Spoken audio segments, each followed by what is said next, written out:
सैनी सरकार के पहले बजट का एनालिसिस, मैसेज देने की राजनीति लेकिन लोक लुभावन घोषणाओं से परहेज। 10 सवालों में बजट के मायने। मुख्यमंत्री नायब सिंह सैनी का पहला बजट कैसा होगा? जैसा माना जा रहा था लगभग वैसा ही रहा। महिलाओं को 2100 रुपए प्रति माह देने वाली लाडो लक्ष्मी योजना के अलावा न कोई बड़ा ऐलान, न कोई नई स्कीम। लाडो लक्ष्मी योजना के लाभार्थी महिलाएं भी कौन होंगी, इसका क्राइटेरिया अभी तय होना है। इस बजट से सीएम सैनी ने यह मैसेज दे दिया कि लोक लुभावन स्कीम्स की बजाय सरकार का फोकस इस बात पर है कि राज्य विकास की पटरी पर तेजी से आगे बढ़े। कैसे बढ़े, इसकी वजह से भी साफ है, निकट भविष्य में कोई चुनावी मजबूरी नहीं है। लाडो लक्ष्मी योजना को अनाउंस करने के पीछे भी एक तरह का संदेश देने की राजनीति है। बीजेपी ने अपने संकल्प पत्र में इसका वादा किया था और पहले ही बजट में इसका ऐलान कर दिया।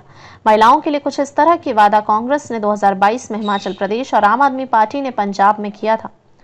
आप 3 साल बाद भी अपना वादा पूरा नहीं कर पाई। वहीं हिमाचल में कांग्रेस सरकार एक विशेष इलाके में ही इसे लागू कर पाई है। इसी साल बिहार विधानसभा के चुनाव होने हैं।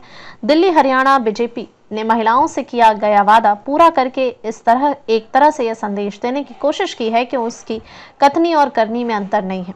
सैनी सरकार ने बजट में किस पर कितना ध्यान दिया और किसे नजरअंदाज किया, आइए 10 सवालों के जरिए समझते हैं। एजुकेशन, इंफ्रास्ट्रक्चर और हेल्थ। प्रदेश के कुल 2,05,017 करोड़ के बजट का तकरीबन 1/4 हिस्सा इन्हीं 3 सेक्टरों के लिए रखा गया। हरियाणा का आधे से ज्यादा हिस्सा एनसीआर में आता है और सरकार मानती है कि प्रदेश को तेजी से आगे बढ़ाने के लिए इन तीनों एरिया पर फोकस जरूरी है। सीएम नायब सैनी ने खुद बजट भाषण में एग्रीकल्चर को अर्थव्यवस्था की रीढ़ की हड्डी और एजुकेशन हेल्थ को दोनों बाजुओं की तरह बताया। उन्होंने कहा कि विकसित हरियाणा में इन दोनों का योगदान सबसे बड़ा रहने वाला है। दरअसल सरकार का फोकस एजुकेशन हेल्थ से जुड़े मौजूदा ढांचे को बेहतर बनाने पर है। दिल्ली से लगते इलाके में मेट्रो के साथ साथ हाईवे नेटवर्क को मजबूत बनाना भी इसकी प्रायोरिटी में है। हालांकि सीएम ने जिन प्रोजेक्ट्स का जिक्र किया उनमें से कुछ का काम पहले से चालू है।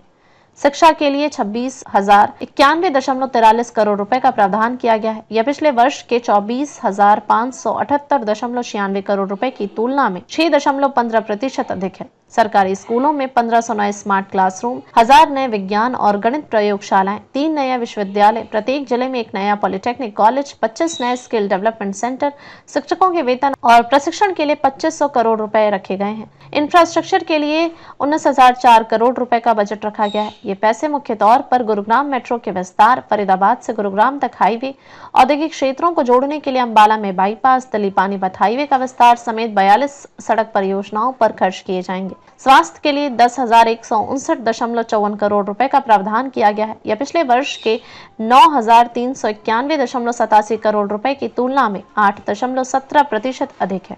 इसके तहत 14 जिलों में 70 नए मॉड्यूलर आईसीयू सेंटर, 5 नए मेडिकल कॉलेज, प्रत्येक जिले में एक नया डायग्नोस्टिक सेंटर, गुरुग्राम, हिसार, फरीदाबाद में मल्टी स्पेशलिटी अस्पताल, गांव में मोबाइल हेल्थ क्लिनिक की शुरुआत की जाएगी।